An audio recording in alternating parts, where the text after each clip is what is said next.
Rudolph the red-nosed reindeer had a very shiny nose. Hey guys, my name is Em and welcome back to the start of a brand new video. So today's video is one that I'm really excited for and I look forward to doing every single year, and it is my favourite reads of 2021 and also my least favourite reads of 2021. This year has been probably my best year for reading. I have so far read 109 books. We're currently in the middle of December, so I probably will manage to read a couple more books before the end of the year, and I might do like a little kind of like reading stats video and like goals for 2022, so let me know down in the comments if you do want that video. But so far I've read 109 books, which is amazing. I am shocked at how much I've managed to read this year. So my goal this year was for 100 books, which I have surpassed, but my kind of inside goal was to beat my reading of last year where I read 120 books. It could be still possible, you know, we have all of Christmas season to kind of get through. Maybe I'll get to it, maybe I won't, but I'm so proud of myself either way. Just remember, if you read one book this year, if you read 100 books this year, if you read 1,000 books this year, I am concerned for you, but also kind of in awe of you. But whatever you managed to read this year is amazing and you should be so proud of yourself, and as long as you're having fun, that is all that matters. I found so many amazing books this year that I love, and new authors and new genres, and the main reason for that is because this year I discovered romance books. I feel like everyone kind of got a bit hooked on romance this year, and I am certainly one of those people. If you had have asked me any other year if I would have read romance books, I would have said 100% no. They're my least favorite genre. I don't like them. Now I am literally addicted. I probably read exclusively romance honestly at this stage, but I am certainly not complaining because I love them so much. They give the perfect serotonin. Though it hurts to say, I may have moved on slightly from YA books. I still adore YA fantasy, do not get me wrong. I don't have the brain for adult fantasy anyways, but I may have moved on from like YA contemporaries, YA thrillers, things like that. You can read YA books at any age, but I feel like personally I get most enjoyment out of new adult or adult books, unless that is fantasy. As I said, I'm still a sucker for YA fantasy. So first of all, we're going to start with my favorite books of the year. As I said, I've read so many amazing books this year that it was really hard for me to make this list. So I've tried to keep this as close to 10 as possible, but there definitely are more than 10 on here, and we're just gonna have to deal with that because you're getting more book recommendations. It's fine. I really want to know in the comments if you've read any of these books, what you thought of them. Did you like them? Did you dislike them? I just really want to hear from you in the comments. Also let me know what your favorite books of the year were, what your least favorite books of the year were. So without further ado, let's get into my favorite books of 2021. These are in no particular order, I just love them all. So the first book up on this list, we have Heartbones by Colleen Hoover. Colleen Hoover was an author that I did discover this year. It is fair to say that I am completely obsessed with her books, and I will read every single book that she writes. This one was my favorite of her books that I have read so far, though I still have a lot more of her works to get through. This book is the perfect summer romance. I think I read this in like the hottest day of the year. I sat in my garden, probably got extremely sunburned because I am pale and I'm Irish. We are not used to the heat, and I sat outside and I read this book all in 24 hours. This book follows Samson and Bea, who grew up very differently. Bea grew up with an addict mother and she had a very tough life. She suffered a lot in her childhood and she definitely didn't have the easiest upbringing. Her father was kind of absent from her life, and then something happens to her mother and she has to go spend the summer with her absent father that she hasn't seen since she was like 10, because she needs somewhere to stay until she can start college in the new school year. And her father lives in this huge house in like this beach town in Texas, and this is where she meets Samson. Samson has grown up as a very rich and privileged person. He never really wanted for anything, or so we thought, and he just had like a very good upbringing. So this is basically their romance and their journey over the course of this summer, because they both have to go to separate ends of the country at the end of the summer. This book is exceptionally heartbreaking. On a scale of like Colleen Hoover heartbreak, I think this is the least sad one, but it is still very hard-hitting and very sad, and not everything is as it seems with these characters. And in this book I loved it so much. I honestly want to reread it again,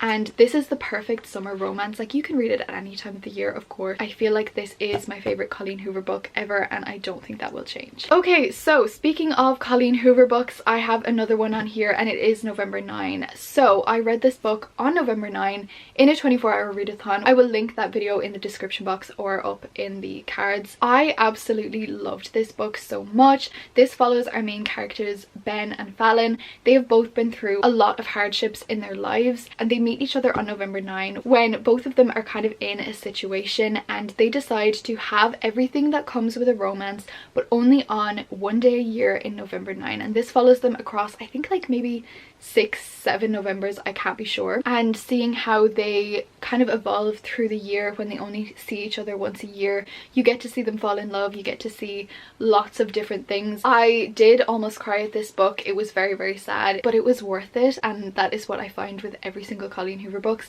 It will destroy your emotions, it will break your heart, but it will kind of patch it a bit together. It will leave a hole where this book has been, but it will kind of patch it together by the end. So the next book is actually one that I read in the very, very beginning of the year, and it is From Blood and Ash by Jennifer L. Armentrout, and it was the first fantasy romance book that I read, and I just loved it so much. I don't need to go into the synopsis of this book, everybody knows it by now. I annotated this book like there was no tomorrow. I just absolutely loved everything about it, and I can't wait to reread this series completely. I'm hoping to maybe reread this in January or February for the preparation of the 4th book coming out in March, I believe. Okay, so next up is a book that I just absolutely adore, and even just like holding this book again brings me back to the time when I read this book, and the book is Malibu Rising by Taylor Jenkins Reid. Oh my god, this freaking book. First of all, Taylor Jenkins Reid can do no wrong. Like Daisy Jones and the Six, incredible. Seven Husbands of Evelyn Hugo, literally show-stopping. And then Malibu Rising, absolutely phenomenal. Like, she cannot miss. I will say, don't go into this book expecting a huge plot. By the synopsis of this book, I was expecting a plot, and I was expecting like a huge plot twist, which I will say is the one thing that I didn't get from this book. However, it's my baby. How do I even describe this book? This follows kind of like a family from the 60s to the 80s, like all through the kids like growing up, like, and everything that's happened to them throughout their life. And let's just say a lot has happened to them in their lives so far. Mick Riva, if I ever see that man on the street, it is on sight. This book actually has 2 different timelines. One of the timelines is like the kids' story as they grow up, and like the parents' story and like what's happened to them to get them to this point. And then the other timeline is over a 24-hour period leading up to this big party that they're hosting, because yes, they live in like a beach house in Malibu. There's surfing vibes, there's like summer vibes. This book is the epitome of sunshine, but like painful sunshine. Like if you were to touch the sun, I feel like that's what this book would be described as, because it is going to make you cry like if you touch the sun. I mean, I don't think you would survive if you touch the sun, but let's just pretend. But this book, it just means absolutely everything to me, and there's like this big thing that happens after the party or at the party, and we're kind of leading up to it, and then when the 2 timelines like merge together, when we reach the point where like we're in present day, it all makes sense. I love this book so much. Please go pick this up if you haven't already. The next book that I want to talk about is The Atlas Six by Olivia Blake. This book I read with Sophia from Tiny Own Universe, who's my best friend. If I could get this book like tattooed to my body, I would do that. If I could wipe my memory to read this book again for the first time, this is what I would do. Like, I love it so much. Once again, does it necessarily have much of a plot? I mean, it does, but it's definitely more writing driven and more character driven. I have high hopes that the sequel is going to have more of a plot, because this kind of was like the setup and like very atmospheric. Like, it was so atmospheric. When I read the prologue, I was extremely concerned because I didn't understand a single word that I had read. I was like, oh my god, this is one of these books that I'm just too dumb to understand and I am not going to enjoy my time at all. But that did change throughout the book. There was definitely some things that I did not understand still, but I was just here for the vibes, I was here for the characters. This book is everything, but it's like these trials, this competition, and they're trying to like become the protectors of the Alexandrian society, and there's so much magic in here. They all have very different abilities and very different talents and like magic and things like that. Oh my god, the characters in here, this is perfect. Everybody go pick this up. So for the next one, it is a very basic one, but it is A Court of Silver Flames by Sarah J Maas. This is the Illumicrate dust jackets.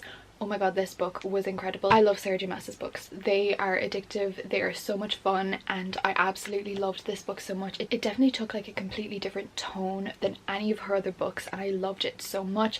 It was a very, very thick book. It didn't necessarily have much plot, so I feel like if you weren't emotionally invested in these characters and this story and this world and stuff, you might not have loved it. I do understand how some people didn't, but this book was amazing. Again, fantasy romance. The romance in here was incredible. Nesta and Cassian have my whole heart. So the next book is another Sarah J Maas one, and I debated putting it on here because it's not a new book. It's not new to anybody, but I read it this year and it is one of my favorites, so why wouldn't I put it on this list? So it is Kingdom of Ash by Sarah J Maas. Oh my god, I have an extreme emotional connection to Throne of Glass, nostalgia, everything like that. It was kind of the first fantasy book that I ever read. It was kind of like the first series that I got into. The first ever video that I did, it was when I was reading Throne of Glass, and I finally finished this series like 2 years later in June, and oh my god, this book was the most phenomenal book out of the whole series. It was the perfect ending, perfect wrap up to everything that we've been through in the past 8 books. But if you can see, I annotated this book like crazy. I just tabbed absolutely everything. I had so many emotions while reading this book. I kept putting this book off because I was like, no, I don't want this series to be over. I don't want people to die. I don't want things to happen. But I am so glad that I finally read it because it was amazing, and I am so glad that I've now finished this series. I can't wait to maybe do a reread of my favourite books, because I did try do a reread during the summer from the very beginning and it didn't really work out because the books get quite long, so I might just like pick my favorite ones and reread those. Okay, so we are down to the last couple of books. These next 2 are in a duology, and I debated putting these on this list because neither of them were a 5-star read, but I just loved them so much, and like I wish they were a 5-star read. And they are Kingdom of the Wicked and Kingdom of the Cursed by Kerry Maniscalco. I read these over October and November, and I read them with Soph, and it's just, we had the best reading experience of both of these books. And even though we were kind of let down on the endings of both of these books, especially this one, we just loved reading it together. We loved everything about it. I just have the fondest memories of reading these books. The plot in this one was so intriguing. The ending frustrated the hell out of me. I really hated it. This was perfect enemies to lovers romance. There was the perfect amount of kind of like spice in there. Again, the ending was a little bit frustrating. Kerry really needs to work on her endings. However, I just loved this book so much, and they were both like 4.5 stars, I think. Actually, this was a 4, this was a 4.5, so that is still like a really good rating, and they definitely do make it onto like my favorites of the year because I just love them so much, and like they look so good together. And I didn't annotate Kingdom of the Wicked, but I did annotate Kingdom of the Cursed, so maybe I'll do like a reread before book 3 comes out. Okay, so the next book on this is another romance, and it is kind of the book and the series that started my romance addiction. I don't currently have the physical copy of these books, and I really wish I did, but it is The Deal by Elle Kennedy, and just like the Off-Campus series, I absolutely love this series with my whole heart. I have a jumper with John Logan's name on it. It is the one that started this romance addiction, and honestly it's also the one that started Sarah from Saz Books romance addiction, because neither of us were romance readers before we decided to pick up this series, and it was genuinely amazing. Like, I'm so glad that I read this series. I loved every single second of it. So basically the premise of this book is it is a 4-book series. I'm particularly talking about The Deal because it's the first one, but I'm talking about the whole series because I love every single one of them. And it is a hockey romance, and each book in the series follows a different one of like these best friends who live together. We have Garrett Graham, John Logan, Dean De Laurentiis, and John Tucker. I don't even know who my favorite is because I just love them all and I need to reread them all. Again, I don't have the physical copy, but I do have the physical copy of the sequel, so I'm just going to hold that up. Is The Sweetest Oblivion by Danielle Laurie. This is a mafia romance. Did I ever think that I would be reading a mafia romance and putting it on my favourite list? No, I didn't, but that is exactly what I'm doing because oh my god, I loved it so much. It had everything. It was enemies to lovers, it was arranged marriage, it was like I hate everybody but you. It had the most amazing tropes in it, and I would highly recommend. Okay, so we are down to the last book of my favorites list of 2021. Take it with a pinch of salt because I actually haven't finished this book yet. It is my current read, but I have a feeling that it is going to become a favorite of the year, so I wanted to put it on this list, and it is Jade Fire Gold by June C.L. Tan. I'm loving this book so much. This is a Chinese inspired fantasy where we have our 2 main characters. One of them grew up as a peasant because she was abandoned by her parents as a child, and she was taken in by this woman who she now calls her grandmother, and she finds out that she is actually a very, very important person to the royal family, and she has the ability to kind of either save the kingdom or destroy the kingdom depending on like which side she's on. She has the power to do either. And then we have our other main character, Alton, who is supposedly dead. He is the rightful heir to the throne, but the royal family killed his entire family when he was 8, but he escaped, but nobody knows that he escaped. So he is living in kind of hiding, and he's training as like an assassin and stuff until he can take over the kingdom and until he has that power. So he kind of like teams up with Anne, but also like he kind of has a plan to kill Anne, but they're kind of falling for each other, and it is an amazing book so far. As I said, I have 100 pages left and I cannot wait to finish it, but I just had to put it on this list. So that is it for the favorite books of the year. Let's get on to my least favorite reads of the year. This is going to be going a little bit faster because I don't necessarily have a lot to say about these books, but let's get into it. Okay, so originally I wasn't actually going to do a least favorites of 2021 because I truly didn't think I would have any books to put on the list, and I was under the impression that I had loved every single book that I've read this year. But as I was planning for this video, I was going through my Goodreads and I was going through my bullet journal, and I found a lot of books that I didn't like this year. So this one will come as no surprise if you know me, and it is We Were Liars by E. Lockhart. Even thinking about this book like brings a rage through me that I never knew I possessed. You know, it makes me so mad. I really don't know why this book has hype. Apologies if you love it. So this book literally couldn't be more ridiculous if I tried. Everyone was like, oh my god, the plot twist made me cry, made me sob. I cried when I realized I had 50 pages left in this book. Like, this is literally a book of privileged people that I just hate, and a plot twist that I hated, and a story that I hated, writing, hated it. Oh my god, the characters, I hated them. I don't use that word lightly. This is literally paining me to even hold in my hands, and there is a sequel coming out next year. If you guys want me to read that, you're gonna have to bribe me. So staying on the same lines, we have The Great Godin by Meg Rosoff. I once again hate this book a lot. I actually bought this book because I thought it gave We Were Liars vibes. That was before I had read We Were Liars, and let me tell you, I was right about the vibes that it gave, except this was kind of on like a more disturbing scale, I would say. I can't actually say what it is that I don't like about this book because that is probably the biggest spoiler. I just really didn't like it, and I had such high hopes because like the cover is nice. It's like a nice summery vibe of a book, and let me tell you, if I ever see this book again, it will be too soon. So the next book is probably the book that I was most disappointed in because I had exceptionally high expectations for this book. It wasn't the worst book that I've ever read, but it wasn't great, and I thought it was going to be a 5-star read, and that book is The Devil Makes Three by Tori Bovalino.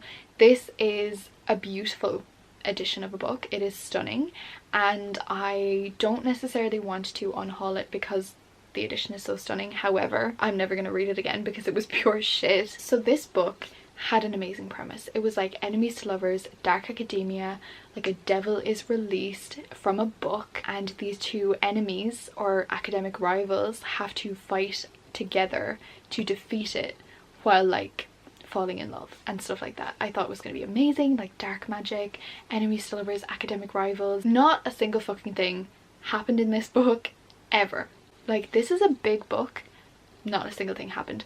Our two main characters had the chemistry of like a wooden spoon and a wet spinach leaf. Like, they had nothing. They had no personality, they had no chemistry, they had no banter, they had nothing going for them, basically. The plot of this book was exceptionally lackluster. Like, it was awful. There was like one action scene at the very end, but like even that was undone by the very ending. I can't remember which vlog it was that I was reading this book in, but you will see my reaction to like the first 100 pages. I'm like, oh my god, I love this book. Oh my god, this has the best dark academia vibes. Let me tell you, I changed my mind completely because that 100 pages I was like waiting for something huge to happen. There was no lead up because nothing happened, and I was so disappointed in this book. I don't know if this is going to be a series or a standalone. I think it would be ridiculous to have it as a series, but I wouldn't be surprised because this author clearly likes to drag things out. So the next book up on this list is one that I read in October, and I was so disappointed in this book, and it is sich. I'm sure if you were watching my videos around like Halloween time, you will know that I didn't like this book. This was our October book pick for the Besties book club. Oh my god, this was awful. I gave this 1 star. There were so many things to it that I can't even like get into right now because honestly I've erased this book from my head. Our main character was so annoying. Like, somebody would tell her, don't do this because if you do this it will get your brother killed, and she's like, you know what I'm gonna do? This, because I feel like it's gonna save my brother. Make it make sense, because it doesn't to me. It just was the most ridiculous book ever. The writing of this book, the plot of this book, everything about this book was so bland. Okay, so we are on to the last physical book of my least favorites of the year, and this is one that I didn't realize how much I didn't like it until I read some reviews after I'd finished it, and I realized certain things that I hadn't picked up on throughout the book. This was a 3 star, so it wasn't like dreadful, but the more I think about it, the more angry that I get at it. But the book is Survive the Night by Riley Sager. Let me give you a little tip, Riley Sager. If you are going to write a book from the perspective of a female, can I ask you if you've ever spoken to a female? Have you ever, dare I say, met one? Riley, please do your research. Like, please speak to more women. Please get your facts right, because this isn't it. The premise of this book was good. It was like, this girl gets into the car with a potential serial killer after her best friend has been murdered and they didn't find the killer. First of all, big fucking mistake. Who would do that? There's a scene in here that just makes me so mad, and I don't know if I can even say it for spoiler reasons, but also I don't think there's a spoiler. But she's in this like rest stop, and at this stage she is 100% convinced that the person that she's in the car with is the serial killer, is the killer of her best friend. And she's in this rest stop, she is with this woman who she feels safe with, and she's like, you know what I'm gonna do? I'm gonna get back in the car with him. I would severely hope that nobody would do that. Like, if you think that you're in the car with a fucking serial killer and you have the opportunity to get away from said serial killer, what's stopping you? Like, I that just made me so mad. And it might sound like a ridiculous thing, and I know in a moment you might react a certain way, your judgment might be clouded or whatever, but like, our main character had a lot of time to escape. I just can't deal with stupid main characters in books, and I just know from the bottom of my heart that nobody would do that. Like, you wouldn't. And I really didn't like this book, and I think that the plot twist was very obvious. There was like 4 characters in this book. It was kind of obvious who it was going to be, and like the ending, it was questionable. I can't spoil anything, but if you read this book, let me know what you thought of the ending, because I was really kind of disturbed by it. So yeah, that is my thought on this book. So that is it for this video. I have read mostly positive books this year, as I said, but there were those few books that I just kind of didn't vibe with at all. There were a couple other books that I didn't like. For example, I read Ice Planet Barbarians with the girls in the summer, but honestly, like, I can't say that that's my least favorite book of the year, because it was a really funny experience, and I just remember laughing until like 2 AM with my friends and making jokes. So even though I would not recommend that book, I would not continue with that series, I had the best time while reading it, so I wouldn't call it like my least favorite book. But yeah, thank you so much for watching. I hope you enjoyed. Everyone is allowed to have different opinions on books. If you loved some of the books that I hated, or if you hated some of the books that I loved, that is 100% okay. I really enjoyed my reading of this year, honestly, and I'm so excited to see what 2022 has in store for reading. Comment the ice skating emoji if you watched to the end. Thank you so much for watching. Stay amazing, stay kind, and I'll see you in the next one. Bye guys!